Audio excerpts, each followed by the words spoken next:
निवेशकों की इस समय बिल्कुल सामत सी आई हुई है मार्केट में, स्पेशली रिटेल निवेशकों की। अभी जैसा कि मिष्ठान फूड में इतनी भारी भरकम गिरावट हो रही है, उसी के साथ साथ अब हर्षिल एग्रोटेक में वैसे भी गिरावट लगातार बढ़ती जा रही है।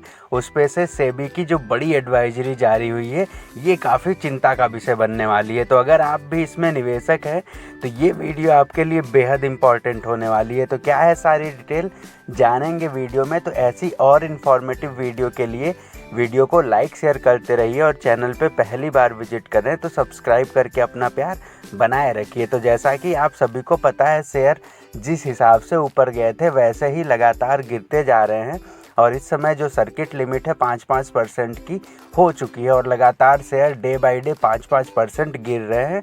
निवेशक बिल्कुल अपने आप को फंसा हुआ महसूस कर रहे हैं और कोई भी रास्ता यहाँ से निकलने का नज़र नहीं आ रहा है। अब रिटर्न की बात कर लें तो एक महीने में शेयर 38% से ज़्यादा टूट चुके हैं और यहाँ पे अभी भी शेयर बड़ा मल्टीबैगर रहा है। एक साल में 2696% का रिटर्न निकाल के दिया है। प्रमोटर की होल्डिंग बिल्कुल ख़त्म सी हो गई है। FII DIIs तो हैं नहीं, पब्लिक के पास सारा माल पड़ा हुआ है जो होल्डिंग 99.99% की बन जाती है। तो इस हिसाब से यहाँ पे आपको पता ही है कंपनी में कुछ भी नहीं है, लेकिन अभी भी लोगों का भरोसा यहाँ पे बना हुआ है। करोड़ों के सेलिंग ऑर्डर लग रहे हैं। आप ये देखिए, जिस हिसाब से बाइंग निकल के आ रही थी वैसे ही लगातार अब शेयरों को सेल करने की होड़ लगी है। करोड़ों में सेलिंग ऑर्डर लग रहे हैं लेकिन शेयर बिक नहीं रहे हैं। अभी के टाइम देखें तो पी अभी भी इतनी गिरावट के बाद भी इंडस्ट्री में सबसे ज़्यादा पे ट्रेड कर रहा है। अगर हुनासा कंज्यूमर को छोड़ दें जो 114 के पी पे है, तो हर्षिल एग्रोटेक अभी भी 69 के पी पे ट्रेड कर रहा है। मार्केट बंद होने के बाद यहाँ पे बड़ी अनाउंसमेंट हुई है जिसमें सेबी की एडवाइजरी और उसी के साथ साथ बोर्ड मीटिंग का आउटकम दोनों पे बात हुई है। तो एक एक चीज़ को आपको डिटेल से बताना चाहेंगे, जिसमें आप पहले देखिए कि यहाँ पे जो मीटिंग हुई थी उसमें जो डिसाइड किया गया है, मेन मुद्दा था कंपनी का जो रजिस्टर्ड ऑफिस है उसको शिफ्ट करने का। तो कंपनी का जो रजिस्टर्ड ऑफिस था पहले SF 213 में था, अब वो SF 225 में जाने वाला है। और कंपनी जहाँ पे पहले सिटी रोड 16 गुजरात में थी, वहीं आसपास कंपनी ने दूसरा जो प्लेस लिया है लगभग सुकून माल के पास ही है और यहाँ पे साइंस सिटी रोड 16 अहमदाबाद। तो आप देख सकते हैं एड्रेस लगभग सेम है। कंपनी जहाँ पे रजिस्टर्ड ऑफिस था वहीं आसपास में ही दूसरे ऑफिस में शिफ्ट हुई है।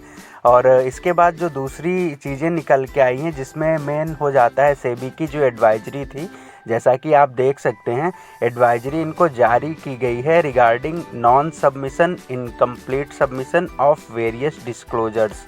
मतलब कंपनी के द्वारा जो भी डिस्क्लोजर्स सबमिट किए गए हैं सेबी को BSE NSE पे, वो पूरी तरीके से कंप्लीट नहीं थे या इनकम्प्लीट थे, या उसमें जो भी डाटा थे, डेट्स थे, वो मिसिंग थे। इस पे बुरी तरीके से इनको लताड़ा गया है सेबी की तरफ से और इनको बताया गया है कि आप इन सारी चीज़ों को बहुत ही संभाल के अपलोड करिए और जितने भी रेगुलेशंस हैं उनका पालन करिए, अदरवाइज़ इस पे भविष्य में आने वाले समय में बड़ा एक्शन सेबी की तरफ से लिया जा सकता है। ये सारी बातें सेबी के द्वारा जारी की गई हैं और ये जो बोर्ड मीटिंग थी वो 6 बजे स्टार्ट हुई थी और 6:20 पे ख़त्म हुई। और यहाँ पे जैसा कि आप देख सकते हैं जो ये रूल्स रेगुलेशन जिसको अभी के टाइम फॉलो नहीं किया गया था हर्षिल एग्रोटेक कंपनी के द्वारा, उसको कॉर्नर में बताया गया है 32, 32 और 47। ये तीनों रूल रेगुलेशन थे जिनको कंपनी ने अपने डिस्क्लोजर्स में पूरी तरीके से शामिल नहीं किया था। 32 में 2 पॉइंट्स निकल के आ रहे हैं जिसमें part A schedule 3 always material event based compliance. तो जैसा इसमें बताया गया है कि 25 अप्रैल को कंपनी के द्वारा कुछ अनाउंसमेंट की गई थी रिगार्डिंग EGM और उसमें डेट मेंशन नहीं था और ये सारी चीज़ें जो बताई गई थी कंपनी के द्वारा वो advertise in the media by the listed entity. इसमें बताया गया है कि जो भी आप पब्लिक को या शेयर होल्डर्स के लिए कोई भी अनाउंसमेंट करते हो उसको आपको 12 घंटे के अंदर मीडिया में डिस्क्लोज भी करना होता है। जो कंपनी के द्वारा नहीं किया गया। और जो दूसरी बात निकल के आई है, यहाँ पे 20 मई 2024 को एक EGM हुआ था, उसमें जो सारी चीज़ें थी उसको पूरी तरीके से डिस्क्लोज नहीं किया गया।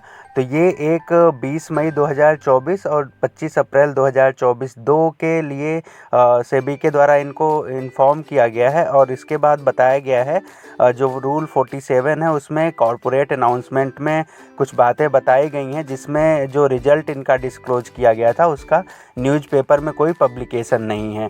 तो ये सारी बातें निकल के आ रही हैं जिस पे इनको बिल्कुल बताया गया है कि ये सारी चीज़ें जो आपने गलती से किया है या जैसे भी किया है उस पे तगड़ा एक्शन लीजिए और ये भविष्य में आप इसको रिपीट नहीं करिए। अदरवाइज़ यहाँ पे स्टॉक एक्सचेंज की तरफ से अगर आप ऐसा गलती दोबारा करते हैं भविष्य में तो इस पे जो भी एक्शन बनता है वो कड़े तरीके से हर्षिल एग्रोटेक कंपनी पे लिया जा सकता है। तो ये सारी डिटेल्स इनको दी गई हैं सेबी की तरफ से, रेगुलेटरी बॉडी की तरफ से। तो ये सारी चेतावनी है जो कंपनी के लिए ठीक नहीं है, क्योंकि अगर आप कोई भी चीज़ डिस्क्लोज करते हो और उसको बिल्कुल करेक्ट वे में नहीं करते हो, कोई चीज़ छिपाते हो और उसमें कोई घाल-मेल करते हो, तो ये समस्या कंपनी के लिए बहुत ही विकट हो जाती है, जिस पे अगर जांच होगी और कोई समस्या निकल के आएगी तो ये शेयर बुरी तरीके से भविष्य में क्रैश होते हुए नज़र आ सकते हैं। आप क्या कहते हैं ज़रूर बताएं।